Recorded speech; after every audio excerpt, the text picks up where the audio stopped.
Anecdote du soir, bonsoir. Ça fait des années que ça passe inaperçu aux yeux, ou plutôt aux oreilles de la majorité des gens, et pourtant, c'est partout. Donc, est-ce que vous êtes sûr de vouloir entrer dans le club, pas si fermé que ça, du Didi Love? Je vous aurais prévenu. Il me hante. C'est ce que tous ceux qui l'ont entendu disent. Ça fait des années que vous l'entendez, des années qu'il passe sous votre nez, ou plutôt derrière vos oreilles. Taken, La mémoire dans la peau, Monstre Academy, Mulan, L'âge de glace, X-Men, bref, je vais pas tout vous lister, sinon on en a pour la nuit. Mais c'est quoi? Vous êtes là, dans votre canapé, vous avez lancé un petit film Netflix, une tasse dans une main, un paquet de bonbons à côté de vous, et vous l'entendez pour la première fois.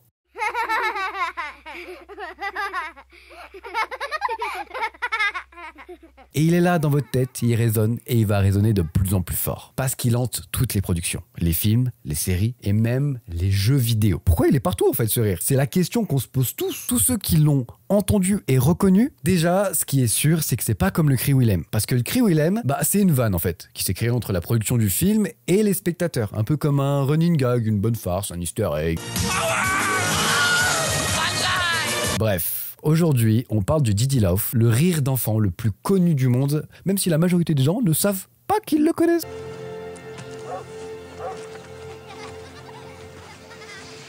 Ce rire, c'est un rire quand même très reconnaissable. C'est le rire de deux enfants qui sonne naturel, mais d'une manière un peu chelou, on va pas se mentir. Et c'est comme ça que les détectives d'internet ont commencé à le retrouver de partout. Ouais, je les appelle les détectives d'internet parce que je les imagine en inspecteur gadget. Bref, internet s'enflamme de fou. Il y a une grosse communauté qui se crée sur Reddit et qui commence un peu à fouiller l'internet des réseaux mondiaux à la recherche de ce rire. Et ils l'ont trouvé de partout à tel point que ça en a rendu certains complètement fous. D'ailleurs, pourquoi il s'appelle le Didi Love? On se pose tous la question. Non. À moins qu'il y ait que moi qui me pose la question. Bref, c'est un mec, un ancien ingénieur du son, Steve Paget, qui a trouvé le terme Didi Love. En fait, il a reconnu le rire sur Diddy Kong Racing, un jeu Nintendo sorti en 1997.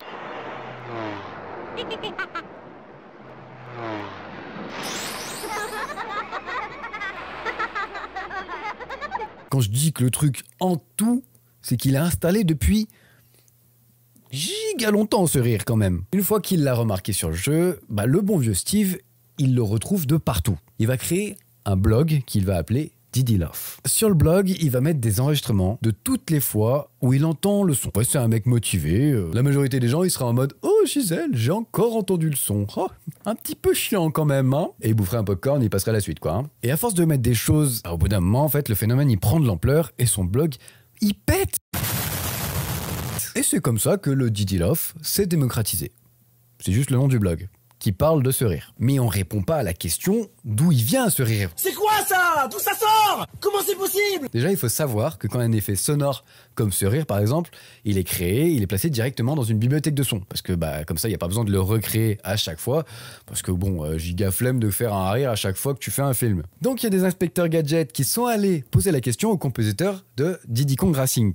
Le jeu de 1997 là. Parce que c'est quand même lui qui a sélectionné tous les sons du jeu. Il doit bien savoir où on le trouve, ce rire. Et en fait, il a expliqué qu'il a trouvé ce son dans une collection d'une société appelée Hollywood Edge. Le son en réalité, il s'appelle pas Didi Love, mais Two Young Kids Jig. Mais en attendant, vu la traduction, c'est quand même plus approprié. Enfin, je dis ça, je parle pas anglais, donc j'en ai aucune idée. Mais en fait, ce qui est génial quand ils l'ont interrogé, c'est qu'il a dit « Mais en fait, à la base, on n'avait pas prévu de garder ce son-là. On voulait refaire un autre son et enlever celui-là. Mais comme souvent, en fait, le projet, il avait pris du retard et ils avaient plus du tout le temps, donc ils ont laissé ce rire-là. Est-ce que c'est tout le temps par manque de temps? Eh ben, pas vraiment. En fait, il y a aussi peu de sociétés qui font des effets sonores. Et en plus, la majorité des rires d'enfants, ils sonnent faux. En même temps, va trouver des enfants pour les faire rire dans un studio et que ça sonne vrai. C'est carrément plus merdique que pour des adultes. Donc le manque de bon effet sonore, le manque de temps, font que ce vieil effet sonore, qui lui sonne à peu près vrai, est utilisé de partout. Et je trouve ça juste énorme.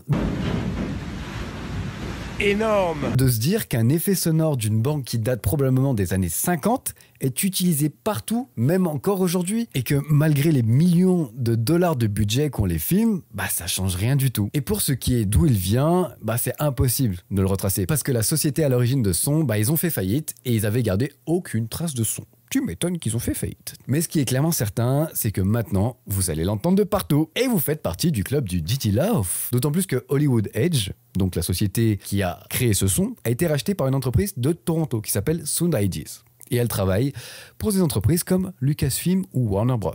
Alors kiffez bien vos prochains films. Et dites-moi en commentaire si vous avez entendu le rire depuis la vidéo. Allez, ciao!